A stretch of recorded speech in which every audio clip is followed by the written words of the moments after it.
وعليكم السلام ورحمة الله وبركاته.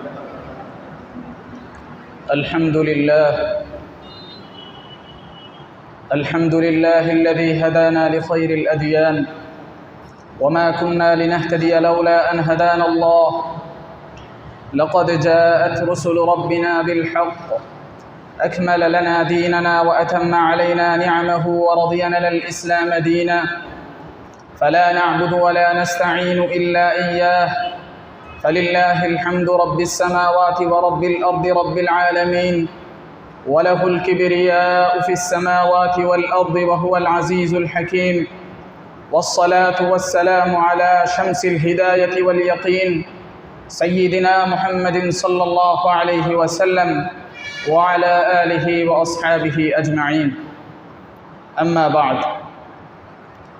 আল্লাহ রব্বুল জালালের অসংখ্য অগণিত শুকরিয়া, তিনি আমাদেরকে তার অশেষ দয়া ও অনুগ্রহে সালাতুল জুমা আদায়ের লক্ষ্যে জামিয়া মসজিদে আসার বসার তৌফিক দান করেছেন। আলহামদুলিল্লাহ। আমার প্রিয় ঈমানদার ভাইয়েরা,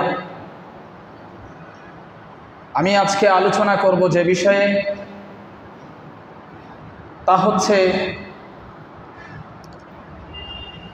শেখ হাসিনা এবং তার অনুসারীদের পতন কেন হলো, আর তাদের পতনে আমাদের শিক্ষা কী।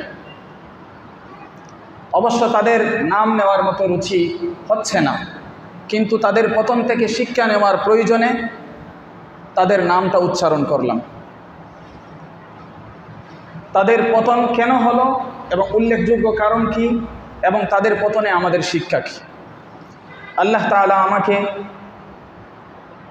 আমাদের জন্য উপকারী আলোচনা করার তৌফিক দান করুন, এবং আমি নিজে যে আলোচনাগুলো করব, সর্বপ্রথম এই আলোচনাগুলোকে আমার জন্য উপকারী বানিয়ে দিন। সবাই বলেন আমিন।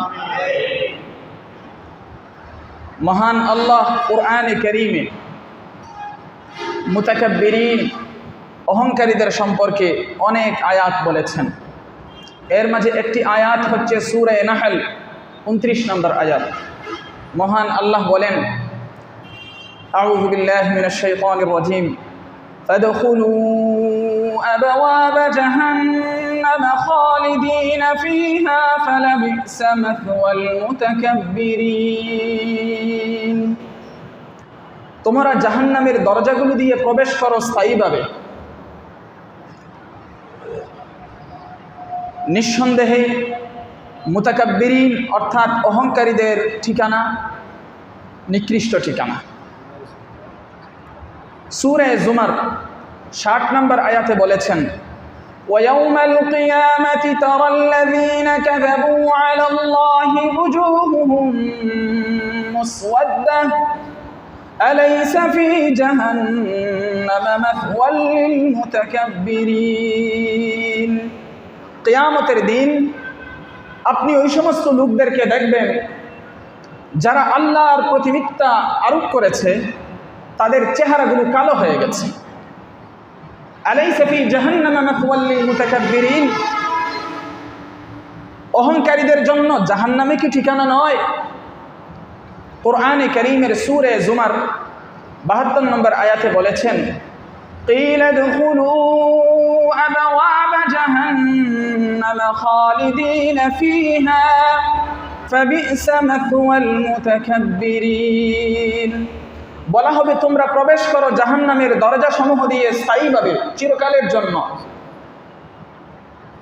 ফাবি'সা মাথওয়াল মুতাকাব্বিরিন, অহংকারীদের ঠিকানা নিকৃষ্ট ঠিকানা।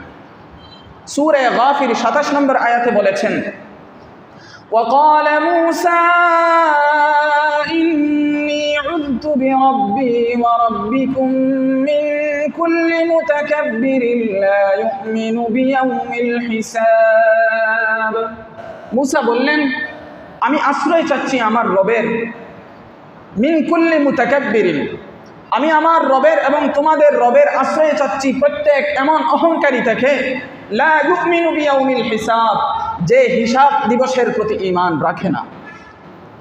সূরা গাফির 35 নম্বর আয়াতে বলছেন, الذين يجادلون في آيات الله بغير سلطان أتاهم كبر مقتا عند الله وعند الذين آمنوا كذلك يطبع الله على كل قلب متكبر جبار আল্লাহ বলেন যারা আমার আয়াত সম্পর্কে আল্লাহর আয়াতের ব্যাপারে তাদের কাছে আগত কোনো দলিল প্রমাণ ছাড়াই তর্কে বিতর্কে লিপ্ত হয়, এটা আল্লাহর কাছে তাদের এই কর্ম আল্লাহর কাছে এবং ঈমানদারদের কাছে অত্যন্ত ঘৃণিত কর্ম।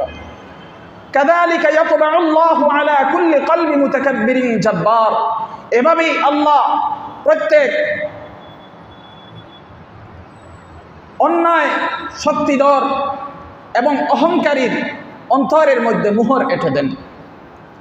সূরা গাফির ৭৬ নম্বর আয়াতে বলেছেন, উদখুলু আবওয়াব জাহান্নাম খালিদিন ফিহা ফাবি'সা মাসওয়াল মুতাকাব্বিরিন, তোমরা জাহান্নামের দরজা দিয়ে স্থায়ীভাবে প্রবেশ করো, অহংকারীদের ঠিকানা নিকৃষ্ট ঠিকানা। কুরআনে কারীমের সূরা হাশরের ২৩ নম্বর আয়াতে বলেছেন, হুয়াল্লাহুল্লাযী লা ইলাহা ইল্লা হু আল-মালিকুল কুদ্দুসুস সালামুল মুমিনুল মুহাইমিনুল আজিজুল জাব্বারুল মুতাকাব্বির সুবহানাল্লাহি আম্মা ইউশরিকুন। তিনি আল্লাহ, যিনি ছাড়া কোনো ইলাহ নেই, তিনি মালিক, রাজাদিরাজ, সমস্ত বাদশাহদের বাদশাহ, গোটা রাজত্বের মালিক, গোটা সৃষ্টির মালিক, জগৎ সমূহের মালিক। আল কুদ্দুস, তিনি পুত পবিত্র, সমস্ত দুষ্ত্রুটি থেকে তিনি মুক্ত। আসসালাম, যিনি শান্তিময়। আল মুমিন, যিনি নিরাপত্তা দানকারী। আল মুহাইমিন, যিনি রক্ষক। আল আজিজ, যিনি পরাক্রমশালী, কেউ তার মোকাবেলা করতে সক্ষম নয়। আল জব্বার, যিনি প্রবল বিক্রমশালী, কেউ তাকে অক্ষম করতে সক্ষম নয়। আল মুতাকাব্বির, যিনি সুউচ্চ, যিনি সমুচ্চ গৌরবময়তার অধিকারী, যিনার জন্য অহংকার সাজে। আল মুতাকাব্বির সুবহানাল্লাহি আম্মা ইউশরিকুন। আমরা আল্লাহর পবিত্রতা বর্ণনা করছি, আমরা গুণগান করছি, আমরা তার পবিত্রতা বর্ণনা করছি ওই সমস্ত বিষয়ে যেই সমস্ত বিষয়ে মুশরিকেরা আল্লাহর শরীক সাব্যস্ত করে। আল্লাহ তাআলা এসব থেকে পবিত্র।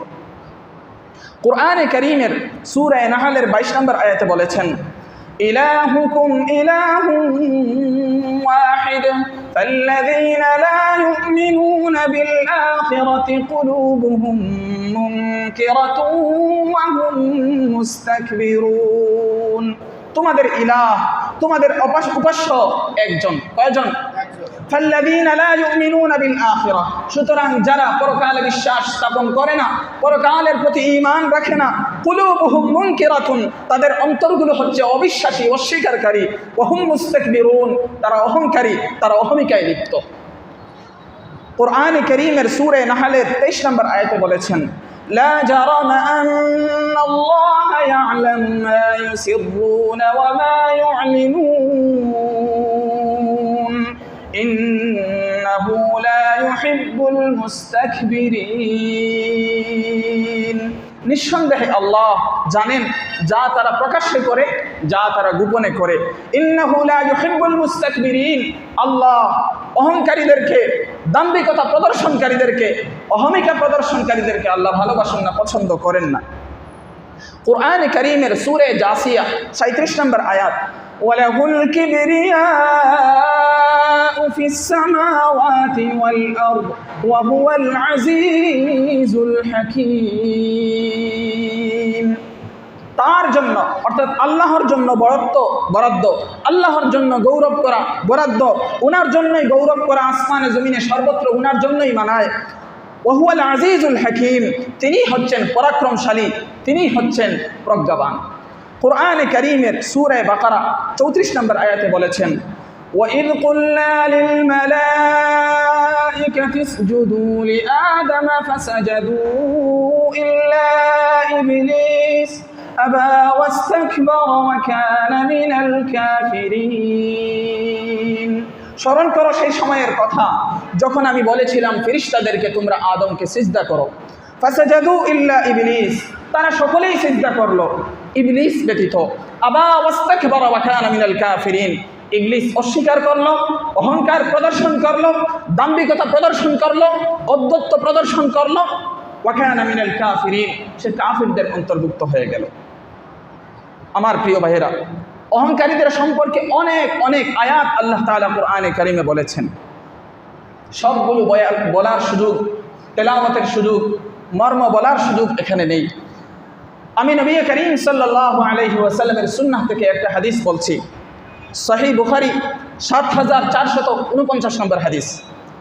عن أبي هريرة رضي الله تعالى عنه عن النبي صلى الله عليه وسلم قال: اختصمت الجنة والنار إلى ربهما فقالت الجنة يا رب ما لها لا يدخلها إلا ضعفاء الناس وسقطهم، وقالت النار يعني أوثرت بالمتكبرين، فقال الله تعالى للجنة أنت رحمتي، وقال للنار أنت عذابي، أصيب بك من أشاء ولكل واحدة منكما ملؤها، قال فأما الجنة فإن الله لا يظلم من خلقه أحدا، وإنه ينشئ للنار من يشاء فيلقون فيها فتقول هل من مزيد ثلاثا حتى يضع فيها قدمه فتمتلئ ويرد بعضها إلى بعض وتقول قط قط قط، رواه البخاري رحمه الله تعالى। আবু হুরায়রা রাদিয়াল্লাহু তাআলা আনহু থেকে বর্ণিত হাদিস, দীর্ঘ হাদিস। আবু হুরায়রা রাদিয়াল্লাহু তাআলা আনহু বর্ণনা করেন, নবী করিম সাল্লাল্লাহু আলাইহি ওয়াসাল্লাম বলেছেন, জান্নাত এবং জাহান্নাম তাদের রবের কাছে অভিযোগ করবে। কি করবে? অভিযোগ করবে। কি অভিযোগ? জান্নাত বলবে, হে আমার রব, জান্নাতের কি হলো যে তার মাঝে শুধু দুর্বল মানুষেরা এবং নিম্ন শ্রেণীর মানুষেরা প্রবেশ করছে। আর জাহান্নাম বলবে, অভিযোগ করবে যে জাহান্নামের কি হলো যে তাকে শুধু দাম্ভিক অহংকারীদের উত্তরাধিকারী বানানো হচ্ছে। জান্নাতেরও অভিযোগ, জাহান্নামেরও অভিযোগ। জান্নাতের অভিযোগ হলো এখানে শুধু দুর্বল মানুষেরা প্রবেশ করছে, এখানে শুধু নিম্ন শ্রেণীর মানুষেরা, অর্থাৎ যারা নিম্ন শ্রেণীর বলতে যারা বিনয়ের সাথে চলাফেরা করে, নম্র ভদ্রভাবে চলাফেরা করে, এরা শুধু প্রবেশ করছে। আর যারা দাম্ভিক শ্রেণীর, যারা দুনিয়ায় বাহাদুরি করে চলাফেরা করত, এরা জাহান্নামে প্রবেশ করছে। জাহান্নামীদের অভিযোগ। আল্লাহ তাআলা জান্নাতকে বলবেন, আনতি রাহমাতি, তুমি আমার রহমত। বলেন না সুবহানাল্লাহ, তুমি আমার রহমত। আর জাহান্নামকে বলবে, আনতি আযাবি, তুমি আমার আযাব, তুমি আমার শাস্তি। বলেন নাউযুবিল্লাহ। উসীবু বিকা মান আশা, উসীবু বিকা মান আশা, আমি যাকে চাই তোমার মাধ্যমে তাকে শাস্তি দেব। ওয়ালিকুল্লি ওয়াহিদাতিন মিনকুমা মিলউহা, তবে তোমাদের প্রত্যেককে আমি ভরে দেব, পরিপূর্ণ করে দেব, চিন্তার কোনো কারণ নেই। এরপরে বলেন জান্নাতের ব্যাপারটা, ফাইন্নাল্লাহা লা ইয়াযলিমু মিন খালকিহি আহাদা, আল্লাহ তাআলা তার কোনো সৃষ্টির প্রতি জুলুম করতে পারেন না, জুলুম করবেন। অতএব যারাই জান্নাতি হবে তাদেরকে আল্লাহ জান্নাতে প্রবেশ করাবে। আর জাহান্নাম, আল্লাহ বললেন জাহান্নামের জন্য প্রয়োজনে আল্লাহ তাআলা নতুন সৃষ্টি করবেন। ওয়াইন্নাহু ইউনশিউ লিন-নারি মান ইয়াশা, আল্লাহ তাআলা সৃষ্টি করবেন। ফায়ুলকাউনা ফিহা, এরপরে জাহান্নামে তাদেরকে প্রবেশ করানো হবে। ফাতাকুলু হাল মিন মাজিদিন সালাসা, তখন জাহান্নাম বলবে হাল মিন মাজিদ, আরো আছে কি? হাল মিন মাজিদ, আরো আছে কি? আরো লাগবে? হাল মিন মাজিদ, আরো আছে কি? আরো লাগবে। 3 বার বলবে এভাবে। অবশেষে আল্লাহ রাব্বুল আলামিন তার কুদরতি পা মুবারক জাহান্নামের মধ্যে প্রবেশ করাবেন। আল্লাহু আকবার। এরপরে জাহান্নামের একদিক অপর দিকের দিকে মুখোমুখি করা হবে। তখন জাহান্নাম বলতে থাকবে কত, আরবিতে একটা শব্দ কত, কত, কত, যথেষ্ট হয়েছে, আর লাগবে না, যথেষ্ট হয়েছে, আর লাগবে না, যথেষ্ট হয়েছে, আর লাগবে না। আমার প্রিয় ভাইয়েরা, আমি কুরআনে কারীমের যে সকল আয়াত তেলাওয়াত করেছি, এবং নবী করিম সাল্লাল্লাহু আলাইহি ওয়াসাল্লামের অসংখ্য অগণিত হাদিস থেকে যেটা পাঠ করেছি, তা থেকে আমি আপনাদেরকে যা বোঝাতে চাচ্ছি কয়েকটা বিষয়। তা হলো, 1 নাম্বার, ভালো এবং সৎ গুণসমূহে অন্যের তুলনায় নিজেকে শ্রেষ্ঠ মনে করাকেই অহংকার বলে। ভালো এবং সৎ গুণসমূহে অন্যের তুলনায় নিজেকে শ্রেষ্ঠ মনে করাকেই কি বলে? অহংকার বলে। আরবি ভাষায় বলে তাকাব্বুর। আরবি ভাষায় কি বলে? তাকাব্বুর বলে। দেখুন, ইনসাফের সাথে রাজ্য পরিচালনা করা এটা একটা ভালো কাজ। ভালো কাজ না? যা মানুষের কল্যাণের জন্য করা হয়। কিন্তু এই ভালো কাজে শুধু নিজেই ভালো, অন্যদের চেয়ে শ্রেষ্ঠ, এমনকি অন্যদেরকে এতই তাচ্ছিল্য করা যে অন্যায়ভাবে রাজত্ব টিকিয়ে রাখার জন্য পাখির মতো গুলি করে হত্যা করতেও দ্বিধাবোধ করেন না, বরং আরো গর্ববোধ করেন। এসব হচ্ছে অহংকার প্রদর্শনের নিকৃষ্ট এবং ভয়াবহ চিত্র, যা ভালো কাজকে মন্দে রূপান্তর করে দেয়। ভালো কাজ আর ভালো থাকে না। 2 নাম্বার যে বিষয় বোঝাতে চাচ্ছি, যে সৃষ্টিকুলের মাঝে, সমস্ত সৃষ্টির মাঝে অহংকার কেবল তারাই করতে পারে যাদের আল্লাহ ও পরকালে বিশ্বাস নেই। যাদের কি নেই? আল্লাহ ও পরকালে বিশ্বাস নেই, তারাই অহংকার করতে পারে সৃষ্টির মাঝে। কুফরের সাথে অহংকারের বিশেষ সম্পর্ক আছে। আর ইবলিসের বিষয়ে আপনারা তো সবাই জানেন, জানেন না সবাই? 3 নাম্বার যে বিষয়টা বোঝাতে চাচ্ছি সেটা হলো, অহংকারীকে আল্লাহ পছন্দ করেন না। অতএব কারো জন্য অশান্তি, লাঞ্ছনা বঞ্চনার বড় কারণ হলো অহংকার করা। যেমন 2021 সালের 15ই আগস্ট রবিবার আমেরিকা এবং নেটো জোট তাদের সকল বাহিনী এবং তাদের পুতুল সরকার সহ আফগানিস্তানের মাটিতে লাঞ্ছিত, অপমানিত হল। তারা নিজেদেরকে সুপার পাওয়ার দাবি করত। তাদের দাম্ভিকতা ছিল, অহংকার ছিল। তারা ভেবেছিল 10-15 দিনের ভিতরে আফগানিস্তান দখল করে ফেলবে। আল্লাহ তাআলা একে একে 20টা বছর তাদেরকে আফগানের মাটিতে রেখেছেন, আফগানের মাটিতে তাদের গুরুস্থান বানিয়েছেন।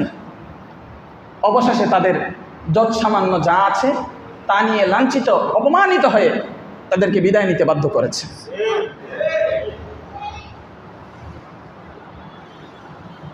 আর গত 5 আগস্ট সোমবার আমাদের দেশে ভারত সমর্থিত বাংলাদেশি জালিম সরকার লাঞ্ছিত হলো, অপমানিত হলো তার সকল অনুসারী এবং স্মৃতিসহ। একথা আমাদের স্মরণ রাখতে হবে। আল্লাহ তাআলা অহংকারকে প্রশ্রয় দেয় না। 4 নাম্বার যে বিষয়টা বোঝাতে চাচ্ছি, অহংকারীর অন্তরে মোহর এঁটে দেওয়া হয়, শিল মারা হয়। সত্য কবুল করার মন মানসিকতা তারা হারিয়ে ফেলে অহংকারের কারণে। 5 নাম্বার, দুনিয়ার জীবনে অহংকারীর যে পরিণাম সেটা হলো তার উত্থান থেকে পতন হয়। তার যে উত্থান ছিল সেই উত্থান থেকে তার কি ঘটে? পতন ঘটে এবং চরমভাবে অপমানিত, লাঞ্ছিত, অপদস্থ হয়। আর পরকালে তাদের নিকৃষ্ট ঠিকানা জাহান্নাম। 6 নাম্বার যে বিষয় বোঝাতে চাচ্ছি সেটা হলো, অহংকার ও গৌরব প্রকাশ করা, দাম্ভিকতা প্রদর্শন করা, এটা শুধুমাত্র সুন্দর লাগে, সুন্দর মানায়, শোভা পায়, শোভনীয় হয় শুধুমাত্র আল্লাহ তাআলার জন্য। অন্য কারো জন্য অহংকার বেমানান, অসুন্দর, অশোভনীয়, সুন্দর লাগে না, মানায় না, ভাল লাগে না। 7 নাম্বার যে বিষয় বোঝাতে চাচ্ছি, যে অহংকারের কারণে সত্যের বিরুদ্ধে অভিযান পরিচালনা করতে হয়। অহংকারের কারণে কি করতে হয়? সত্যের বিরুদ্ধে অভিযান পরিচালনা করতে হয়। এবং অহংকার মানুষকে ভালো হতে দেয় না। অহংকার মানুষকে নম্র হতে দেয় না, ভদ্র হতে দেয় না, নম্রতায় বাধা দেয়। তাই অহংকার থেকে সাবধানতা অবলম্বন করা আমাদের জন্য ফরজে আইন, না সুন্নত? অহংকার থেকে সাবধানতা অবলম্বন করা আমাদের জন্য কি? ফরজে আইন। আল্লাহ তাআলা আমাদেরকে তৌফিক দান করুন। আমার প্রিয় ভাইয়েরা, অহংকারীদের পতন থেকে এবং কুরআন সুন্নাহর নসিহত থেকে আমাদের যে শিক্ষা অর্জন করতে হবে তা হলো, আমরা যারা 5 আগস্ট 2024 তারিখ থেকে জালিম হুকুমতের, জালিম সরকারের জুলুম থেকে মুক্তি পেলাম, কিংবা যারা নতুন ক্ষমতা পেল এবং যারা আগামীতে ক্ষমতা পাবেন, তারা যদি অহংকার প্রদর্শন করে তবে জালেম সরকারের মতো তারাও লাঞ্ছিত হতে হবে। আমরা যদি অহংকার প্রদর্শন করি জালেম সরকারের মতো আমরাও লাঞ্ছিত হতে হবে, কিংবা তার চেয়ে আরো বড় লাঞ্ছনা আসবে। আর পরকালের শাস্তি তো আরো ভয়াবহ, এটার হিসাব তো আমাদের কাছে নেই। আল্লাহ আমাদেরকে অহংকার নামক গুনাহের মূল থেকে হেফাজত করুন, দুনিয়া ও আখিরাতে লাঞ্ছনা ও আযাব থেকেও হেফাজত করুন। আমার আলোচনার বিষয় ছিল শেখ হাসিনা ও তার অনুসারীদের পতন কেন হলো এবং তাদের পতনে আমাদের শিক্ষা কি। আমি আগেই বলেছি তাদের নাম বলে আলোচনা করার আমার রুচি নেই, তাদের আচরণে কষ্টে আমাদের দিন ভরা। আপনারা যেই কষ্ট অনুধাবন করেছেন এখন এসে, সেই কষ্ট আমাদেরকে অনুধাবন করতে হয়েছে আরো 10 থেকে 12 বছর আগে। কিন্তু এদের নাম আলোচনা এজন্যই করছি যে তাদের পতন থেকে আমরা কি শিক্ষা পাচ্ছি। যদি তারা যেই পথে পরিচালিত হয়েছিল সেই পথে আমরাও চলি, তাহলে তো যেই লাও সেই কদু, কি লাভ হলো? উল্টো ফলাফল দাঁড়ালো এই জাতির উপর একের পর এক আযাব আসতেই থাকবে। এই জাতি একের পর এক লাঞ্ছিত এবং অপদস্থ হতেই থাকবে। এই জন্য বলছিলাম যে আমার আলোচনার বিষয় হচ্ছে শেখ হাসিনার পতন কেন হলো। অনেকগুলো কারণে হয়েছে, এর মাঝে উল্লেখযোগ্য একটি কারণ হচ্ছে অহংকার, দাম্ভিকতা, অহমিকা। এটা হলো সহজ উত্তর। আমাদের শিক্ষা কি? এর সহজ উত্তর হলো যে আমাদের শিক্ষা হলো আমরাও যদি তার মতো অহংকারী হই, অহংকার প্রদর্শন করি, তাহলে তার এবং তাদের যেই অবস্থা হয়েছিল আমাদের একই অবস্থা হবে। এই জন্য স্বাধীন হয়েছি, জুলুম থেকে মুক্তি পেয়েছি, কিংবা কেউ ক্ষমতা পেয়েছি, কিংবা কেউ ক্ষমতা পাবো, এই সমস্ত বিষয় থেকে যদি আমরা আবার তার পথে চলাফেরা শুরু করে দিই, আমরা আবার তার মতো ঔদ্ধত্যপূর্ণ আচরণ করি, দাম্ভিকতা প্রদর্শন করি, যাকে তাকে মারধর করি, যাকে তাকে খুন করি, যাকে তাকে বন্দি করে রাখি, যার জন্য তার জন্য আমরা আয়নাঘর বানিয়ে রাখি, যা মন চায় তা করি, প্রত্যেকের মোবাইল কন্ট্রোল করি, এই সমস্ত কাজগুলো যদি করি, তাহলে এটা অবশ্যই স্মরণ রাখবেন যে শেখ হাসিনা এবং তার সরকার এবং তার অনুসারীদের যেই অবস্থা হয়েছে তার থেকে আরো ভয়াবহ অবস্থা আমাদের আপনাদের হবে। ভয়াবহ কেন হবে? কারণ নগদ যে শাস্তিটা আমরা দেখেছি, শাস্তি দেখার পরেও যদি আবার একই অপরাধে আমরা লিপ্ত হই, তাহলে এখানে দাবি হলো মারাত্মক, এর চেয়ে আরো বেশি শাস্তি দেওয়া। কারণ এটা আরো চরম বেয়াদবি আল্লাহ তাআলার সাথে, যে তোদের চোখের সামনে আমি তাদেরকে শাস্তি দিলাম, একই দিনের ভিতরে তাদের সব কিছু তছনছ করে দিলাম, এরপরে দেখার পরেও তোরা যেহেতু আবার অপরাধ করলি, তাহলে তোদেরকে এখন আরো বেশি দিতে হবে। এটা হলো যুক্তির কথা। এই জন্য বলেছি আমরা তাদের ভুল পথে হাঁটবো না, কথা ঠিক আছে তো? আর এই জন্য সহজ পন্থা হলো আমরা ঈমানের পথে, ইসলামের পথে আসি। অমুক দল তমুক দল করে নিজেদের ঈমানকে ধ্বংস করব না। এদেশে যত রাজনৈতিক দল আছে এর মাঝে ভয়াবহ আকীদা পোষণকারী হলো আওয়ামী লীগ। তাদের মূল দর্শন হলো সেকুলারিজম, ধর্মনিরপেক্ষতা। ধর্মনিরপেক্ষতার বিশ্লেষণ আছে, এখন তো সময় নেই, 3 থেকে 4টা অর্থ আছে। যে কোনো অর্থেই যাওয়া হোক, এটা ইসলামের সাথে যায় না। এজন্য প্রথম কথা হলো আপনারা আর আওয়ামী লীগ করবেন না, এটা আমার পরিষ্কার বার্তা। আগে এগুলো এরকম বলতে পারতাম না, কারণ বলার পরপরই জুমার পরে থাকা যাবে কিনা সেটা সন্দেহ ছিল। 2 নম্বর কথা হলো আপনারা ওইটা বাদ, তাহলে জাতীয়তাবাদী দল করি। জাতীয়তাবাদী দল যেটা, পরিষ্কার বলছি, জাতীয়তাবাদী দল যে করবেন আপনারা, জাতীয়তাবাদী দলের তাদেরকে জিজ্ঞেস করবেন তোমাদের এটার মর্মটা কি, তোমরা কি চাও। জাতীয়তাবাদের পরিষ্কার কোনো অর্থমর্ম আমাদের কাছে সুস্পষ্ট নয়। আমরা আওয়ামী লীগের মতো ভয়াবহ আকীদা পোষণকারী বলতে পারবো না ঠিক, কিন্তু আপনাদের লক্ষ্য উদ্দেশ্য পরিষ্কার নয়। এটার দ্বারা কি মর্ম দাঁড়ায়, আপনারা আসলে কি বোঝাতে চান, এটাও পুরোপুরি যায় না। আরেকটা ভয়াবহ হলো নাস্তিকবাদের যারা, ওই যে জাসদ বাসদ যেগুলো আছে, এগুলো ভয়াবহ। এই জাতীয় দর্শনগুলোর দ্বারে কাছেও যায় রাজনীতি করবেন না, কথা পরিষ্কার। যদি ঈমান নিয়ে যাইতে চান আর মসজিদে হুজুরের পিছনে নামাজও পড়বেন, আবার ওই সমস্ত রাজনীতি করবেন, তাহলে শেষ পর্যন্ত ঈমান নিয়ে যাইতে পারবেন কিনা আমার সন্দেহ আছে। কথা বুঝতে পারছেন? শেষ পর্যন্ত ঈমান নিয়ে যাইতে পারবেন কিনা সন্দেহ আছে। বাকি রইল ইসলামী রাজনীতি যারা করেন, আমি গত সপ্তাহেই বলেছি যে নাস্তিক্যবাদের বিরুদ্ধে মাঠ দখল রাখতে হলে ইসলামী রাজনীতির প্রয়োজন আছে, যদিও ইসলামওয়ালারা ক্ষমতায় যেতে পারবেন না তাদের চক্রান্তের কারণে, প্রয়োজন আছে। কিন্তু কারা করবে? যারা পড়াশোনা করছে, যারা বুঝে। না বুঝে শুধু লুবে, টাকার লুবে, পয়সার লুবে, ক্ষমতার লুবে, সভাপতি, সেক্রেটারি, মন্ত্রী, এমপি এগুলোর লুবে যদি যান, আল্লাহর দোহাই দিয়ে বলছি আপনার ঈমান আপনার কাছে গুরুত্বপূর্ণ, আপনি এগুলোতে যাবেন না। আর যদি পড়াশোনা করে ইসলামের জন্যই আপনি পারবেন এমনটা মনে হয়, আশ্বস্ত হন নিজের ব্যাপারে যে না ইনশাল্লাহ আমি পারবো, তাহলে পড়াশোনা করে আগাবেন, বুঝে শুনে আবার আগাবেন, দুনিয়ার লোকগুলো দিন থেকে পরিত্যাগ করে ওই নেতৃত্বের জন্য আগাবেন। কতটা বুঝতে পারছেন? তবে আমি পরিষ্কার বলেছি, আমাদের দেশে যে ইসলামী রাজনীতিগুলো করে যারা, তারা আসলে যে পারবেন ক্ষমতায় টিকে থাকতে তা কিন্তু না। কেন? আমাদের সামনে নজির রয়েছে। ইখওয়ানুল মুসলিমিন মিশরে তারা দীর্ঘ সময় রাজনীতি করে ক্ষমতায় গিয়েছিল। যখনই তাদের নেতা মুরসি ঘোষণা দিয়েছিল ইসলাম বাস্তবায়ন করার, সাথে সাথে 1 বছরের মাথায় আমেরিকার নির্দেশে তাদের সেনাবাহিনীর থেকে বিদ্রোহ করে তাদেরকে পতন ঘটাতে বাধ্য করা হয়েছে। আমরা মুসলিম বিশ্ব কুফফারদের নিয়ন্ত্রণে, আমরা বাংলাদেশিরা কখনো ভারতের নিয়ন্ত্রণে, কখনো চায়নাদের নিয়ন্ত্রণে, কখনো আমেরিকার নিয়ন্ত্রণে, এভাবে নিয়ন্ত্রণে, আল্লাহর নিয়ন্ত্রণে আমরা পুরোপুরি ঢুকছি না আমাদের ঈমানি দুর্বলতার কারণে। এই জন্য বললাম আমাদের ইসলামী রাজনীতির প্রয়োজন আছে, যেটা যে মাঠ পর্যায়ের যে রাজনীতিটা চলে আর কি, তাল মিলিয়ে অন্যদের সাথে। তবে এটা স্মরণ রাখবেন, এটার দ্বারা ইসলাম বাস্তবায়ন করা এত সহজ নয়। ক্ষমতায় যাওয়ার পরেও তাদের মনমতো না হলে লাথি মেরে ফেলে দেবে। তবে এই জন্য থাকা যায় যে একা একা যেন নাস্তিকেরা ওই মাঠে খেলতে না পারে। কথাটা বুঝতে পারছেন? এই জন্য বলছি, যারা করেন বুঝে শুনে করবেন। এখন বলতে পারেন অনেক হুজুররে তো দেখছি আওয়ামী লীগে ঢুকে, বিএনপিতে ঢুকে। একটা কথা শুনেন, আপনি হুজুররে দিয়া দলিল বানাইয়া আল্লাহর কাছে পার পাবেন না। কথাটা বুঝতে পারছেন? আর দ্বিতীয় কথা হলো, এই হুজুর কেন ঢুকলে তাও আপনি জানেন না।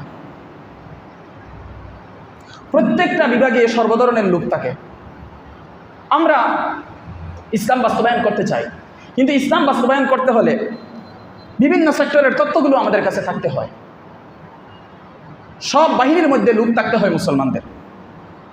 সব জায়গায় মুসলমানেরা এই জন্য ঢুকে না যে তাদের আনুগত্য প্রদর্শন করে তাদের মতো করে কাজ করতে, বরং এই জন্য একটা উদ্দেশ্যে ঢুকে যে তাদের তত্ত্বগুলো সংগ্রহ করতে। অনেক হুজুর এই জন্যই ঢুকে যে তাদের সমস্ত কার্যক্রমগুলো আত্মস্থ এবং তাদের তত্ত্ব উপাত্তগুলো সংগ্রহ করতে, এবং তাদের যত জাল আছে, ফাঁকফুকর আছে, এই সমস্ত বিষয় সম্পর্কে অবগত হওয়ার জন্য। এই জন্য বললাম, কোনো হুজুরকে ডাল বানিয়ে নিজের স্বার্থসিদ্ধি হাসিল করতে পারবেন না। আপনি আপনার ঈমান শিখবেন।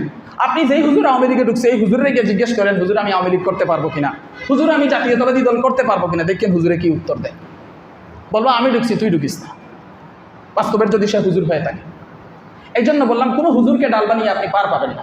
আমি চাই প্রত্যেকটা মুমিন মুসলমান যারা মসজিদের ভিতরে 5 ওয়াক্ত সালাত কায়েম করছে, তারা ইসলাম কায়েমের জন্য জীবন দিক। তারা তাদের অমুক আদর্শ তমুক আদর্শ বাস্তবায়ন করার জন্য তাদের জীবন দিক, আমি এটা চাই না। এই জন্য আপনাদেরকে আমি পরিষ্কারভাবে বলছি, ঈমান ও ইসলামের দিকে আসবেন, ইসলাম কায়েমের জন্য আপনি আত্মত্যাগ করবেন, এবং যদি আপনি পারেন বুঝেন তাহলে ইসলামী রাজনীতি বুঝে শুনে করবেন। তবে আমি ব্যক্তিগতভাবে ওই সমস্ত দলেও কাজ করি না।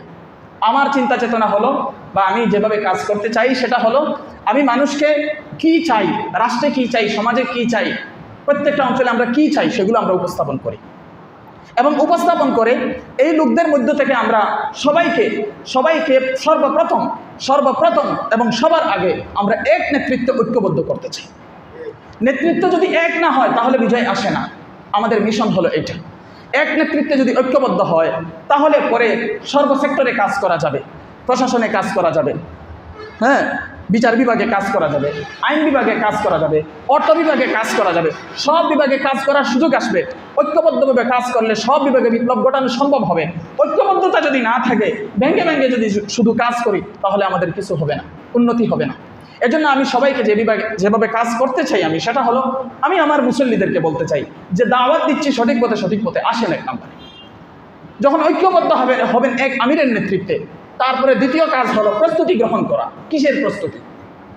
আপনি ইসলাম বাস্তবায়ন করতে চান, দেশের 50টা বিভাগ যদি থাকে, 50টা বিভাগে আপনি ইসলাম কায়েম করতে চান, যেই বিভাগে যাবেন সেই বিভাগে বাধা আসবে। আর বাধার একটা চূড়ান্ত পর্যায় হলো এরা সামরিকভাবে আগায়। প্রথমে কথা কাটাকাটি, তর্ক, এরপরে আস্তে আস্তে কিলাকিলি, মারামারি, এরপরে শুরু হয়ে যায় অস্ত্র নিয়ে পিটাপিটি। তারা আসবে সামরিকভাবে আর আপনি যাবেন আসসালামু আলাইকুম বলে, পারবেন? এটা তো নিয়ম নয়। নবী করিম সাল্লাল্লাহু আলাইহি ওয়াসাল্লাম তো খালি হাতে যান না, যতদূর সম্ভব যা নিয়ে সম্ভব তা নিয়ে গেছেন। আপনি খালি হাতে যাবেন কেন? তাহলে এক নাম্বার হলো আমরা এক আমিরের তত্ত্বাবধানে ঐক্যবদ্ধ হতে হবে। পর্যায়ক্রমে পুরো দেশের মানুষ একজন আমিরের তত্ত্বাবধানে ঐক্যবদ্ধ হতে হবে। মুসলমানদের মাঝে কোনো দল থাকতে পারবে না, সমস্ত মুসলমানরা এক আমিরের তত্ত্বাবধানে থাকতে হবে। মুসলমানদের শত্রু কেবল হবে ষড়যন্ত্রকারী কাফিরেরা। কারা? ষড়যন্ত্রকারী কাফিরেরা, নিরীহ কাফির নয়। যে সমস্ত কাফিরেরা তারা আল্লাহকে মানে না, কিন্তু মুসলমানদের বিরুদ্ধে কোনো ষড়যন্ত্রে লিপ্ত নয়, তারা আমাদের আশ্রয় পাবে, তাদেরকে আমরা নিরাপত্তা দিব। আছে না আমাদের আশপাশে, আছে না? তাদের সাথে আমরা দ্বন্দ্ব বাজাই। ষড়যন্ত্রকারী কাফিরেরা শুধু কেবল মুসলমানদের বাস্তব ময়দানে, যুদ্ধের ময়দানে শত্রু হবে, এদের বিরুদ্ধে আমাদের লড়াই হবে। মুসলমানদের বিরুদ্ধে লড়াই করবে কেন? আমরা সেটা চাই না। কথাটা বুঝতে পারছেন? তাহলে এক নাম্বার হলো দাওয়া। আমরা কি চাই সেটা আমাদের কাছে সুস্পষ্ট থাকতে হবে, সবার কাছে আমরা সুস্পষ্টভাবে প্রচার করব।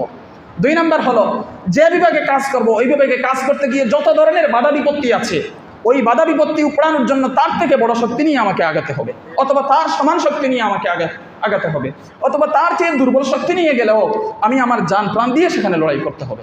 এক পর্যায়ে যদি এমন হয় যে সামরিকভাবে তার সাথে লড়াই করতে হয়, তাও আমাকে করতে হবে। এটার জন্য প্রস্তুতি লাগবে, 2 নাম্বার ধাপ। আর 3 নাম্বার ধাপ হলো ইসলাম কায়েমের জন্য, আল্লাহর দ্বীনকে আল্লাহর জমিনে প্রতিষ্ঠার জন্য পুরোপুরি লড়াই, যেটা নবী করিম সাল্লাল্লাহু আলাইহি ওয়াসাল্লাম সাহাবাদেরকে নিয়ে করেছিলেন কাফিরদের বিরুদ্ধে। এই 3টা পন্থায় আমরা কাজ করতে চাই। এখন আমার মুসলমান ভাইয়েরা যদি আমার পিছনে নামাজ পড়ে, আমাদের পিছনে নামাজ পড়ে, তারা যদি এই পথে না এসে তারা করে সেকুলার রাজনীতি, তারা করে জাতীয়তাবাদী রাজনীতি, তারা করে ধর্মহীন রাজনীতি, তাহলে এই জাতিকে নিয়ে আমরা কিভাবে আগাবো? এই জাতি একে অপরের শত্রু হয়ে নিজেকে শেষ করে দিচ্ছে যুগের পর যুগ ধরে। এটার সমাধান কি হবে? এজন্য আমার প্রিয় ভাইয়েরা, আপনাদেরকে পরিষ্কার করে বলছি, আপনারা বিশেষ করে আপনারা তো বেশিরভাগই হচ্ছেন সাধারণ মানুষ, নিজেরা কাজ করেন, নিজেরা খান, নিজেরা সব কিছু করেন, কারো কোনো নেতার পিছনে হেঁটে হেঁটে আপনারা 2 টাকা লাভ করেন না। অতএব নিজেদের সব কিছু করার পরেও আপনাদের সময় কেন আপনারা ওদের পিছনে নষ্ট করবেন? বরং আপনারা আপনাদের ঈমানকে পাকাপোক্ত করুন এবং আপনারা দিন কায়েমের জন্য, দিনই রাষ্ট্র কায়েমের জন্য যে যে মেহনতগুলো করতে হয় সেগুলো করুন। এবং নাস্তিক্যবাদের বিরুদ্ধে ইসলামকে টিকিয়ে রাখার জন্য, মাঠ পর্যায়ে সামান্যতম টিকে থাকার জন্য যে ইসলামী রাজনীতিগুলো করা হয়, পারলে আপনার বিবেক বুদ্ধি দ্বারা, আকল দ্বারা, আপনার মেধা দ্বারা পারলে আপনি সহযোগিতা করুন। আর যদি না পারেন তাহলে অন্য দলে গিয়ে, ইসলামী রাজনীতির বিপরীতে অন্য দলে গিয়ে ইসলামী রাজনীতিরে আপনি দুর্বল করবেন কেন? এই দায় আপনি কাঁধে নেবেন কেন? আল্লাহ তাআলা আমাদের সবাইকে বুঝার, উপলব্ধি করার তৌফিক দান করুন। আপনারা কি আমার আলোচনা বুঝতে পারছেন না? কোনো ভেজাল আছে? পরিষ্কার কথা। এই দেশে অনেক কিছু হয়েছে, কাউন্টার টেরোরিজম বানিয়ে যা মন চায় তা করা হয়েছে, একটা কথা বললেই যা মন চায় তা করা হয়েছে, কোনো হিসেব নেই। বড় বড় আলিমদেরকে এখনো জেলে, তারা এখনো ছুটতে পারে নাই, কারণ যেই সমস্ত মামলাগুলো শেখ হাসিনা সরকার নিজেই করেছে, এগুলো তো মামলা নাড়ানো হয় নাই।